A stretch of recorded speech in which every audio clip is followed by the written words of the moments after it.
নমস্কার বন্ধুরা, কেমন আছেন সবাই? আশা করছি সবাই খুব ভালো আছেন। আর আপনাদের ভালোবাসায় আমিও কিন্তু খুব ভালোই আছি। তো যে যেখান থেকে দেখছেন আমার ভিডিওগুলো, তাদের সবাইকে জানাই অনেক ধন্যবাদ আর আমার তরফ থেকে অনেক ভালোবাসা। তো দিনটা ছিল শুক্রবার, আর আজকে যে আমি ভিডিওটা শেয়ার করছি সেটা ছিল শুক্রবারের ভিডিও। তো দেখো বন্ধুরা, সকালবেলায় কিন্তু আমার ঘুম থেকে উঠে জামা কাপড় প্রথমে আমি চেঞ্জ করে নিয়েছি, আর তারপরে কিন্তু ঐশীকে বেশ কিছুক্ষণ সময় পরিয়ে নিয়েছিলাম। আর পরিয়ে টরিয়ে নিয়ে তারপরে আমি চলে এসেছিলাম কলের পাড়ে মানে জামা কাপড়গুলো কাচতে। তার আগে কিন্তু ঐশীর বাবা মানে আমার হাজব্যান্ড কিন্তু অনেকগুলো জামা কাপড় কেচে ধুয়ে পরিষ্কার করে রেখে গেছে। আর তারপরে এখন কিন্তু আবার এতগুলো জামা কাপড় হয়েছে। চাদরটাও এখন একবারে চেঞ্জ করে দিলাম, আর চেঞ্জ করে দেওয়ার পরে একবারে কিন্তু ধুয়েও দিলাম, আর চাদরটাই বাইরে এখানেই মেলে দিলাম। আর তারপরে দেখো একবারে আমি স্নান করে ঘরে চলে এসেছি, কারণ ওগুলো পটির কাঁথা টয়লেটের কাঁথা ছিল, তো সেই কারণে ওগুলো ধুয়ে ধায় একবারে আমি ঘরে চলে এসেছি।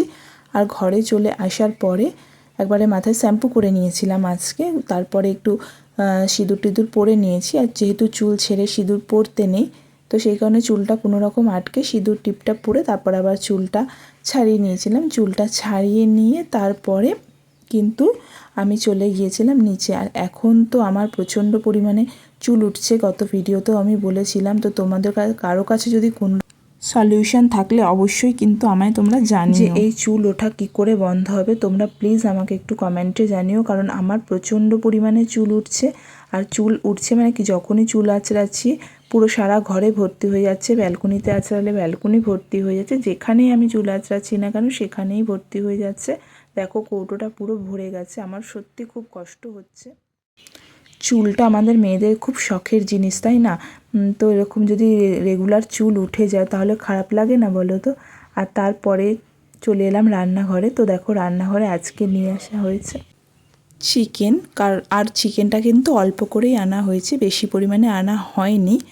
তার কারণ হচ্ছে যে বিকেলে না আজকে সবার এক জায়গায় নিমন্ত্রণ আছে, তো সেই কারণে অল্প করেই চিকেনটা আনা হয়েছে। যেহেতু একবেলার রান্না, তো একটা টাইম সবাই চিকেন খেয়ে নেবে, আর সন্ধেবেলা তো ধরো ওখানে আমরা সবাই যাব, তো সেই কারণে একবেলার মতনই আনা হয়েছে। আর রান্না করব লাল শাক। তো চিকেনের জন্য প্রথমে কিন্তু আমি পেঁয়াজ রসুন এগুলো সব আলাদা আলাদা করে কেটে রেডি করে নিয়েছি, আর এখন কিন্তু আমি লাল শাকগুলো কুচিয়ে নিচ্ছি।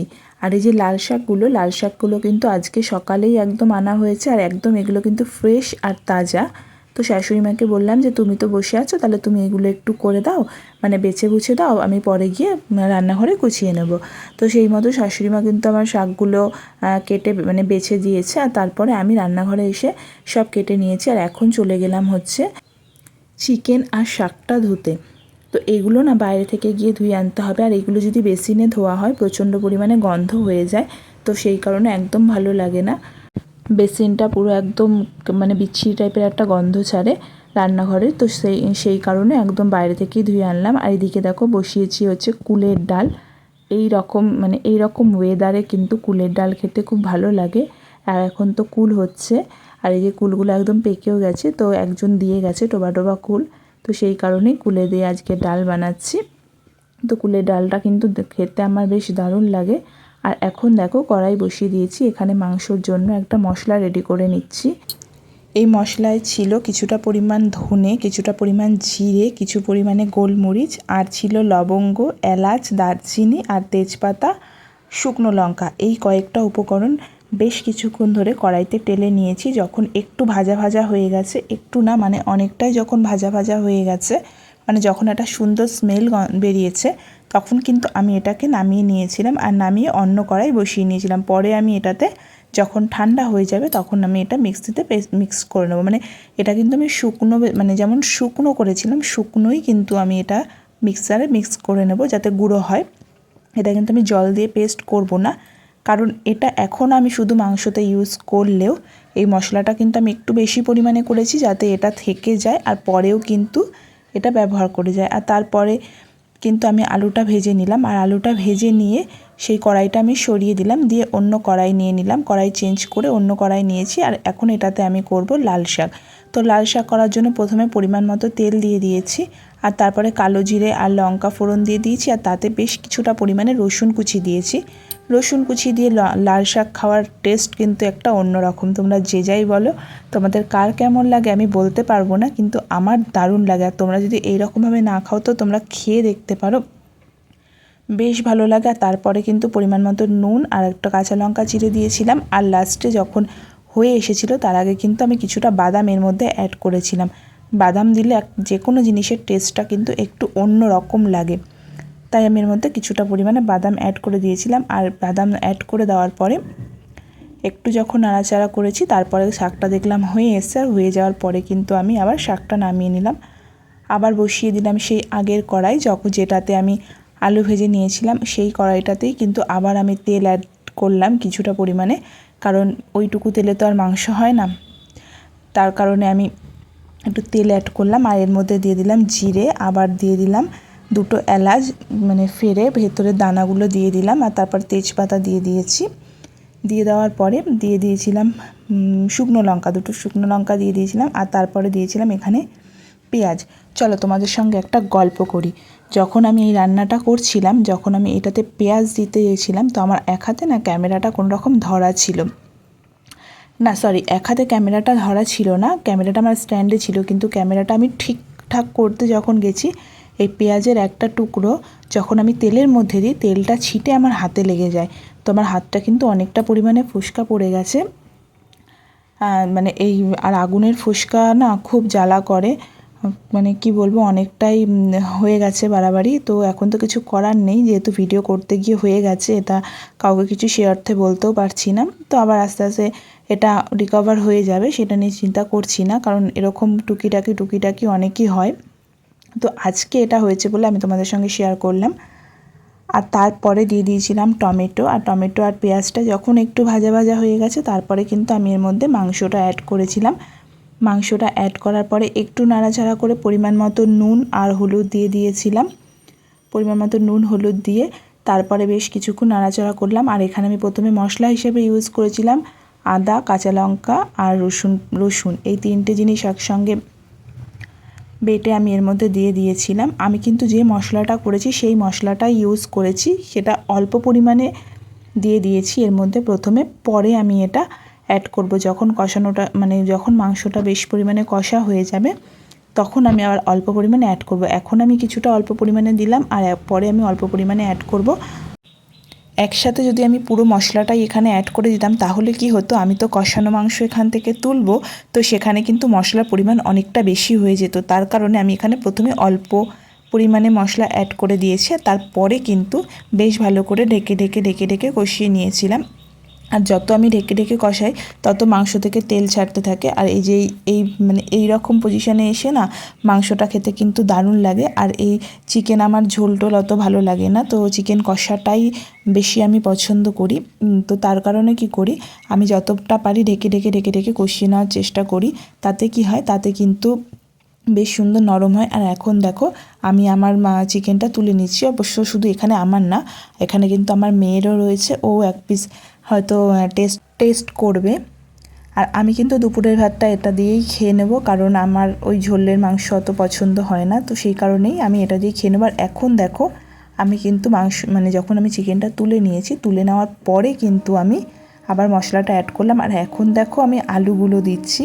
আর আরেকটা কথা বলে রাখি তোমাদের, যখনই কিন্তু আমি চিকেন রান্না করি বা মটন রান্না করি, যাই রান্না করি না কেন, আমি কিন্তু গরম জল করে নিই। আর গরম জলই কিন্তু আমি যে কোনো মাংসের, চিকেন বলো মটন বলো, আমি কিন্তু ইউজ করি। তো এই জলটা কিন্তু আমি আগে থেকে ফুটিয়ে নিয়েছিলাম, ফুটিয়ে নিয়ে একটু আর অনেক ঠান্ডা করতে দিয়েছিলাম। দিয়ে দেওয়ার পরে এই যে এখন এটাতে আমি জলটা অ্যাড করে দিলাম। আর এখন দেখো ঢাকা চাপাও দিয়ে দিলাম। আর এই পর্যায়ে কিন্তু মাংসটা প্রায় হয়ে গেছে। আর সর্বশেষে আমি কি করব, একটুখানি সামান্য পরিমাণে চিনি অ্যাড করেছিলাম, 2-4 দানা। আর তারপরে কিন্তু গরম মশলা দিলাম, আর গরম মশলা দিয়ে কিন্তু আমি চিকেনটা নামিয়ে দিয়েছিলাম। আর চিকেনটা খেতে কিন্তু দারুণ টেস্ট হয়েছিল। আর এখন দেখো আমি চলে এসেছি সন্ধেবেলা। তো সন্ধেবেলা দেখো আমি মেয়েকে রেডি করছি, কারণ বললামই তো যে আমাদের একটা নিমন্ত্রণ আছে। তো ওকে কিন্তু আমি ড্রেসটা পরাইনি, ওকে বললাম যে তুই আয় আগে তোকে রেডি করে দিই, ড্রেসটা তো তুই পরেও পরে নিতে পারবি। তো সেই কারণে কিন্তু ওকে আমি ড্রেসটা আর পরিয়ে দিইনি, আগেই ওকে চুল টুল বেঁধে দিলাম, কারণ পুচকেটা তখন ঘুমোচ্ছিল। তো ওই ফাঁকে আমি ওকে রেডি করে দিয়েছি। আর দেখো এখন এটা পরবো না ওটা পরবো না এইসব নিয়েও দেখছে। আর এইগুলো কিন্তু ওর আগে নতুন কিছু না, এগুলো অনেক দিনকারই, আবার কিনতে হবে, কারণ অনেক দিন ধরে কিছু কেনা হয়নি, মাঝখানে একটা বছর পুরো গ্যাপ হয়ে গেছে। তো ওর পছন্দ হচ্ছে না, একটা একটু রঙটা নষ্ট নষ্ট হয়ে গেছে। তো এখন কি করব, অগত্যা তো চালাতে হবে, তো সেই কারণে পরিয়ে দিচ্ছি। তো ওর ওটা পছন্দ হয়নি, ও বলছে আমি এটা পরবো না, আমি ওটা পরবো। আর তারপরে একটু চোখে কাজল দিয়ে দিলাম, একটু আইলাইনার পরিয়ে দিলাম। ও নাচ করে, কিন্তু আমি নাচের একদম কিছু ওকে সাজাতে পারি না, আমার হাত কাঁপে প্রচণ্ড পরিমাণে। তাই জন্য ওকে বলি যে তুই নিজেরটা নিজেই শিখে নিবি বা নিজেরটা নিজেই করে নিবি, কারণ আমি তো পারি না। আর ও যখন কিন্তু সাজগোজ করে তখন কিন্তু বেশিরভাগ সময় ও ওর মাসির কাছে গিয়ে সাজগোজটা করে নেয়, বিশেষ করে যখন নাচের কোনো প্রোগ্রাম থাকে তখন ওর মাসির কাছে আমার বোনের কাছে গিয়েই কিন্তু ও সাজগোজটা করে নেয়। কিন্তু আজ যেহেতু আমার শ্বশুরবাড়ির দিক থেকে অনুষ্ঠান, তো সেই কারণে তো আর ও বাড়িতে যাওয়া সম্ভব না, তাই এখন আমি ওকেই আমার মতো করে একটু পরিয়ে দিলাম। আর তারপরে এইসব করতে করতে কিন্তু আমার পুচকে উঠে পড়েছিল, তা ওকে বললাম যে তুই যা, তুই এবার গিয়ে নিচে দেখ যে সবাই রেডি হচ্ছে কিনা, যদি হয় তো তাহলে আমাকে এসে বলবি, তাহলে আমিও রেডি হব, পুচকে খাইয়ে নেব, খাইয়ে নিয়ে তারপরেও আমি রেডি হব। তো দেখো বন্ধুরা, মনে হচ্ছে না, ভালো করেই পরিয়ে দিয়েছি, অনেকটাই সুন্দর হয়েছে। তো ও একটু খুশি হয়েছে, কারণ বেশ সুন্দর হয়েছে। আর তারপরে পুচকেকে খাইয়ে দিলাম, আর দেওয়ার পরে দেখো এখন আমিও কিন্তু শাড়ি পরে নিয়েছি, আর ওকেও জামা পরিয়ে দিয়েছি। এখন প্রায় 8:30 মতো বেজে গিয়েছিল। তো চুলটা আর কিছু করিনি, চুলটা এমনি প্লেনই রেখেছি। আর সোনার জিনিস বলতে একটাই লকেট পরেছিলাম ছোট্ট, তাও আমার না, এটা ছিল ও আমার মেয়ের, ওরটাই পরেছিলাম। আর দেখো বন্ধুরা, আমি যে শাড়িটা পরেছি না, এই শাড়িটা কিন্তু আমার এখানকার শাড়ি না, ইন্ডিয়ার শাড়ি না, এটা কিন্তু বাংলাদেশের শাড়ি।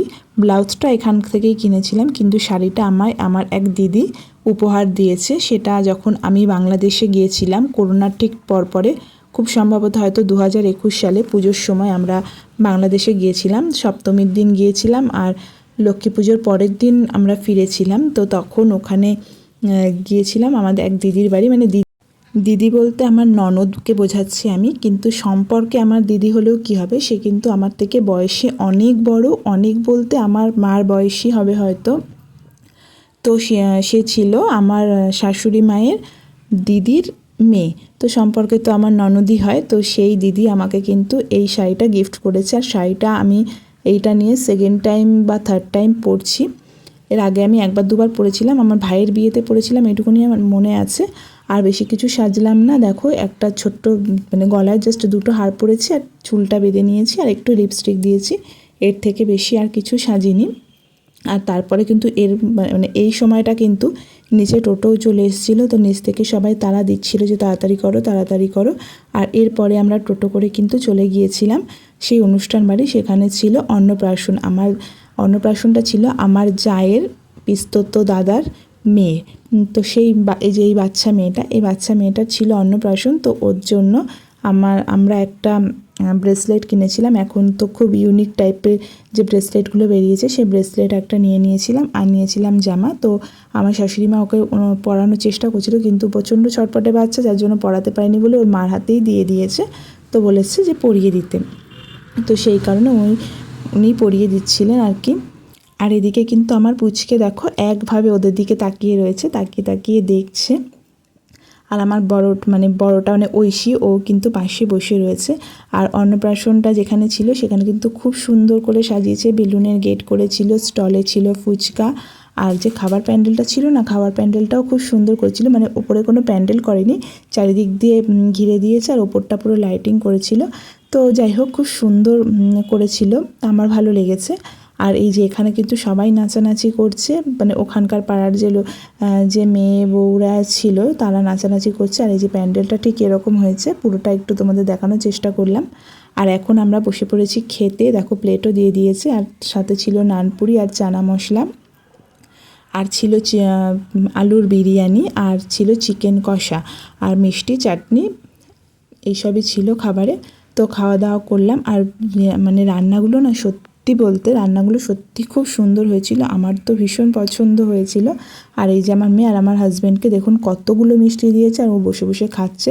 এইসব ও অনেকবার না করেছিল দিতে না, কিন্তু জোর করে দিয়েছে, তো ওরকম পড়ে রয়েছে। আর তারপরে কিন্তু আমরা গেছিলাম হচ্ছে আমার জায়ের বাড়ি, তো সেখানে গিয়ে আমার পুচকের ড্রেস চেঞ্জ করা হচ্ছে। তার কারণ যে জামাটা পরেছিল সেটা জামাটাতে ওর প্রচণ্ড পরিমাণে গরম লাগছিল, তার জন্য সেই জামাটা খুলে দিলাম, আর অন্য যে ড্রেস নিয়ে গিয়েছিলাম সেটাকে পরিয়ে দেওয়া হলো। আর তারপরে কিন্তু দেখো আমরা এখন বাড়ি চলে এসেছি, আমরা বাড়ির এখন বাইরে দাঁড়িয়ে রয়েছি। আর আমার শ্বশুরমশাই উনি মানে গেট খুলছে। তো আমাদের বাড়ি আসতে আসতে কিন্তু খুব বেশি রাত্রির হয়নি, 10:30 পৌনে 11টার মধ্যে চলে এসেছিলাম। অ্যাকচুয়ালি কি হয়েছে, পুচকেটা তো অনেকটাই ছোট, তো ওকে তো ফার্স্ট টাইম বের করেছি, ওকে এর আগে এত রাত পর্যন্ত কোনোদিনও বাইরে রাখিনি, তো তার কারণে একটু তাড়াতাড়ি ফেরার চেষ্টা করেছি। আর এখন কিন্তু ও ঘুমিয়েও পড়েছিল। তো এই দেখো ওকে কিন্তু ঘরে ঢুকেই আগে শুইয়ে দিয়েছি, ঘরে শুয়ে দিয়েছি, আর ও অঘরে ঘুমোচ্ছে। আর আমি দেখো এদিকে ভিডিও করছিলাম। তো বন্ধুরা এখন কিন্তু আমি আমার ভিডিওটা এখানেই শেষ করছি। আর আমার ভিডিওটা যদি তোমাদের ভালো লাগে অবশ্যই লাইক শেয়ার কমেন্ট করো, আর আমার চ্যানেলটাকে সাবস্ক্রাইব করো।